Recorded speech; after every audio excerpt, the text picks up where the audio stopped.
Minus 105 was the open for Ponzinibbio, plus 125 comeback here for Salikhov. You look at the current odds right now, we're taking a look at minus 195 for Salikhov, plus 195 for Ponzinibbio, plus 165 for Salikhov. I feel you, because it would be like, oh, where did that line flip come from? We're still heavy on Ponzinibbio, and I think that this is a very simple matchup right here. So my question to you, AJ, given that this is one of the few bouts on the card that is the pure original matchup, this is the fight that was supposed to take place. Muslim Salikhov coming off of 2 losses in a row, Nicholas Dalby, Randy Brown, not bad losses at all. Salikhov coming off that knockout loss against Kevin Holland. Both of these fighters need a victory badly. I just feel like Salikhov needs a victory worse than Ponzinibbio does, man. And this might force him to change up the game plan a little bit.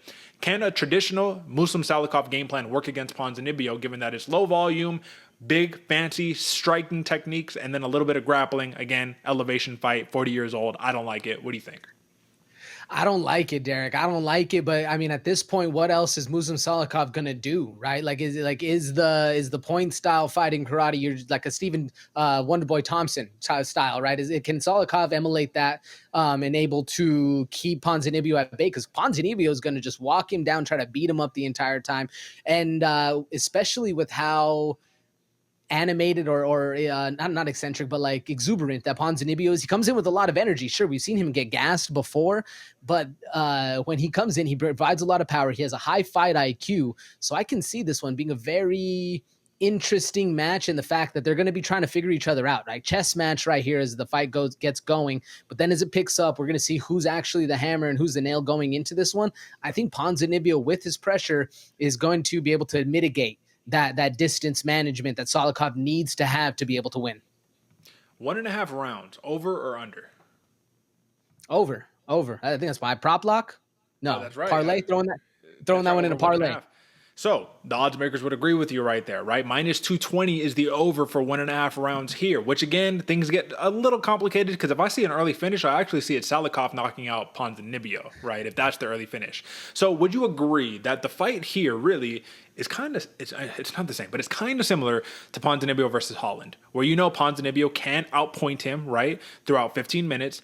But if Salikhov lands the big shot, I mean, you could spark him. Holland sparked him the same exact way, right? It was a punching, it was, boxing rather than it was like a spinning wheel kick or something like that. But I just think it's low volume on Salikhov, higher volume on Ponzinibbio. If I'm taking a look at my sheet right now and I'm looking at the significant strikes landed per minute, it's almost 5 for Ponzinibbio. It's about 3.5 for Salikhov. So with that being said, man, I really see that this being Ponzinibbio's fight to lose more than anything else. And one that I really, really like, this is why it's my prop lock, is plus 185 Ponzinibbio by decision. I really, really enjoy that. That goes hand in hand with your parlay that throws that over 1.5 rounds right there. But in what world do you see Salikhov squeaking out a decision here? Squeezing out a decision, man, I don't. Unless Salikhov, the only way I could possibly see thinking about it now, Derek, is Salikhov maintaining range, keeping like a teep kick going and just keeping Ponzinibbio at bay, maybe a couple 1-2s and then dip on out, cut the corner. But other than that, besides a flashy KO knock in the beginning, I don't really see Salikhov having the kind of effect and outcome that's going to drive him to have a decision. You know what I'm saying? Like, it's just, it doesn't make sense to me with the kind of fight styles that these two are coming into the fight with. I couldn't agree more. And if you also look at Ponzinibbio, he doesn't look fantastic, right? If you're looking at the last 5, if you're looking at the last 6, yeah, you're 2-4 in your last 6, but 2 of those losses were split decision losses, right? Against Jeff Neal and Michel Paeta. So if those were reversed, he'd be looking a lot better. The line would be looking a lot heavier, which is why I truly think you got 2 plays here. Again, plus 185 decision prop for Santiago Ponzinibbio, cash that. Or you want to go heavy in right now, this is a price I'm willing to pay legitimately right here. If we're looking at minus 195 for Ponzinibbio, pure money line, I think that's more than a fair price to pay. What do you think?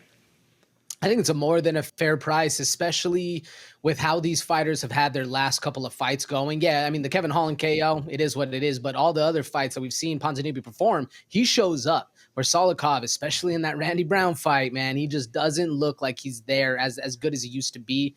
I think if Ponzinibbio is able to get this fight done quickly, man, we're going to see his numbers jumping up to that like 250, 300 range here soon.